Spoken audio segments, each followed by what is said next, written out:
நல்லா சாப்பிடு. இந்தா குழம்பு ஊத்திக்க.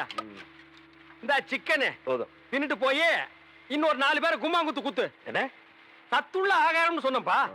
300 கிலோமீட்டர் தள்ளி வந்து இவ்வளவு பெரிய சிட்டிக்குள்ள இந்த ஹாஸ்பிடல்ல மத்தவங்களுக்கு பாலும் பழம் கொடுக்கறதும் இல்லாம உனக்கு சமைச்சு போட்டா நீ போய் ஊர்வம் எடுத்துட்டு வர்ற. அண்ணே கொஞ்சம் சாப்பிடுறீங்களா? இந்த பாரு, இந்த அபார்ஷன் மேட்டர்ல நீ தலையிடலைன்னா இந்த பிரச்சனை இவ்வளவு பெருசா ஆயிருக்காது. நமக்கேப்ப இந்த ஊர்வம் எல்லாம். அண்ணே அப்படிலாம் மனசாட்சி இல்லாம சொல்லாதீங்க. நான் மட்டும் அதுல தலையிடாம இருந்திருந்தா அந்த பொண்ணு மட்டும் ஏமாந்து இருக்காது. அதுக்கு பிறக்க போற உயிர் கூட பின்னாடி என்ன மாதிரி அனாதையா இருக்கும். அதெல்லாம் புளிச்சு போனது. எது புளிச்சு போறதா? காரி குழம்புல இந்தியாவில் எவருமே புளி ஊத்த மாட்டான். ஐயோ சாப்பிடுங்கண்ணே. பாருப்பா, கதவு தட்ட ஆரம்பிச்சிட்டானுங்க. கதவை சாத்தி வச்சுட்டு எதுவுமே செய்ய முடியாதுப்பா. பாரு, தப்ப தப்பான்னு தட்ட ஆரம்பிச்சானுங்க. புது பிரச்சனை ஆரம்பிச்சு. இந்த பாரு, நீ வேணானாலும் நாடு உன்னை வாவான்னு கூப்பிடுது.